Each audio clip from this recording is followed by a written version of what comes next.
Kremlin spokesman Dmitry Peskov said on Wednesday Russia's national interests are of primary importance ahead of the next round of talks with Ukraine. According to Associated Press, Peskov made the remark in response to a reporter's question to comment on U.S. President Donald Trump's statement Tuesday that Vladimir Putin was playing with fire. It's obvious that the American side that has taken significant efforts to promote a peaceful settlement and President Trump in person want a settlement as quickly as possible, Peskov told reporters. And we would like to repeat that we are grateful to President Trump for his mediation efforts. At the same time, there is a big number of nuances to be discussed that couldn't be neglected and which neither party is going to sacrifice for the sake of its national interests. Just like the United States, Russia has its national interests that are of primary importance to us. We are preparing for the next round of talks with the Ukrainian side, and we will continue our contacts with the Americans. Peskov noted that Russia is completing the work on a memorandum on the Ukrainian settlement. The work is in its final stages and the document will be presented soon, he told reporters.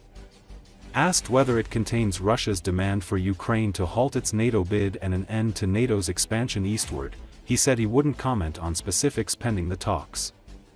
Asked whether Putin could meet with Zelenski or hold a trilateral meeting with Trump and the Ukrainian leader, Peskov responded that such meeting could take place if Russian and Ukrainian delegations reach agreements during their talks. He was also asked about the comment by Trump's Ukraine envoy Keith Kellogg that the next round of talks could be held in Geneva. Peskov responded that no decision has been made yet regarding the possible venue for the talks, adding that it must be acceptable to both parties. Понятно, что прикладывающая изрядные усилия для мирного урегулирования американская сторона и лично президент Трамп хотят скорейшего урегулирования.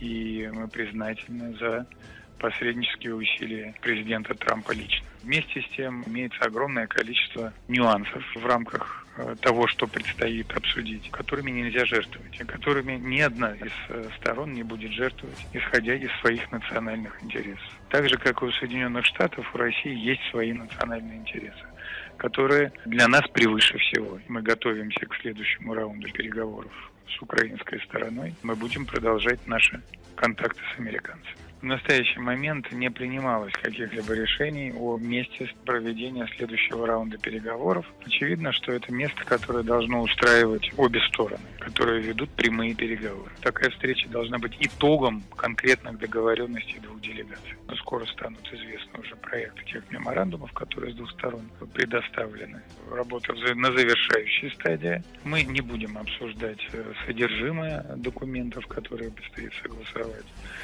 Считаем, что это должно делаться в дискретном режиме, не публичном. Безусловно, это лишний раз подчеркивает оправданность нашего стремления ликвидировать первопричины этого кризиса и этого конфликта.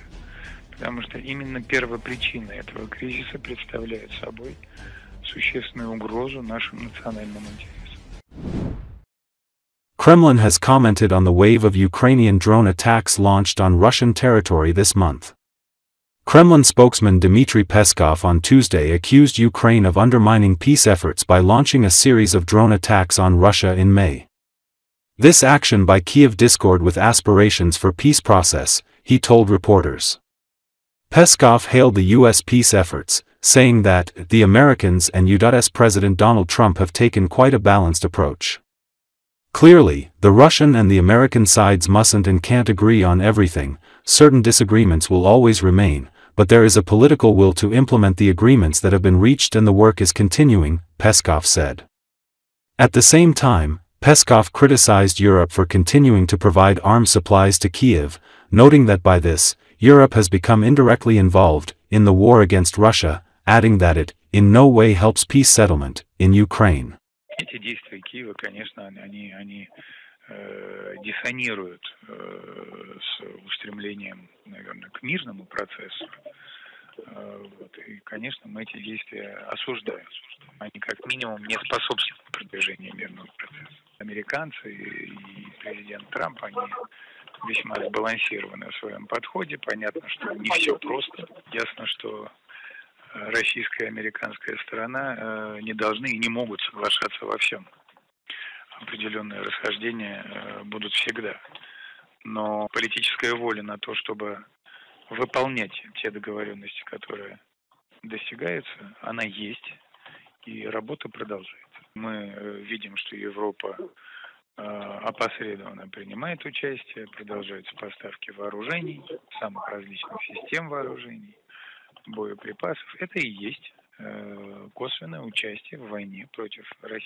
Такое поведение европейцев никоим образом не способствует мирному урегулированию. German Chancellor Friedrich Merz on Tuesday defended his country and other allies' stance on no longer imposing any range restrictions on weapons supplied to Ukraine as it fights the Russian invasion. According to Associated Press on Monday, Merz said the restrictions that had previously not allowed Kiev to strike military targets inside Russia with Allied-supplied weapons had been lifted. That was at least a change in rhetoric from the previous German administration under Olaf Scholz, but left open questions.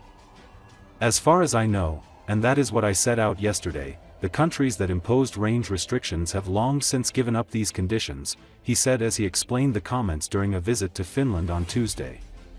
So I described yesterday in Berlin something that has been the case for months, namely, that Ukraine has the right also to use the weapons that are delivered beyond its own borders against military targets on Russian territory. He added, from my point of view, that is necessary. Only someone who is also put in a position to attack military bases on the territory of the aggressor can defend themselves. Merz also criticized Israel's actions in Gaza. Israel has increased its military operation in Gaza and also says it plans to seize full control of the enclave and facilitate what it describes as the voluntary migration of its over 2 million population, a plan rejected by Palestinians and much of the international community. What is happening there at present is no longer comprehensible, he said. Merz said that Germany will intensify dialogue with the government in Israel. Germany is a particularly staunch ally of Israel and has been less critical of Israel than several European partners.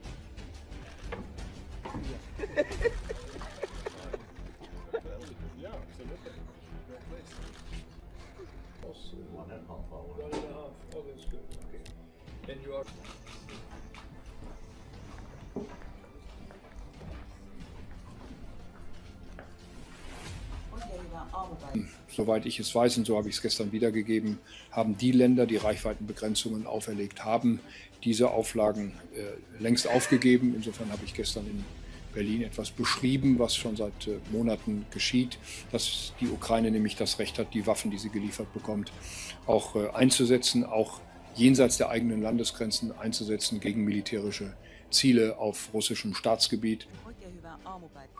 Einen sehr schönen Vormittag und herzlich willkommen. Das ist aus meiner Sicht notwendig, denn wer nur einen Angriff auf dem eigenen Territorium abwehrt, kann sich nicht genug verteidigen. Verteidigen kann sich nur derjenige, der auch in die Lage versetzt wird, militärische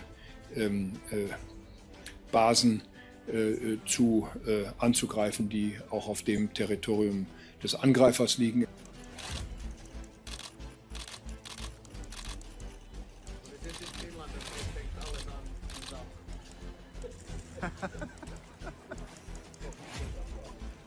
Mir erschien und erscheint der Zeitpunkt gekommen, wo ich es öffentlich sagen muss, dass dies nicht mehr verständlich ist, was da gegenwärtig passiert. Und deswegen werden wir den Dialog mit der Regierung in Israel intensivieren.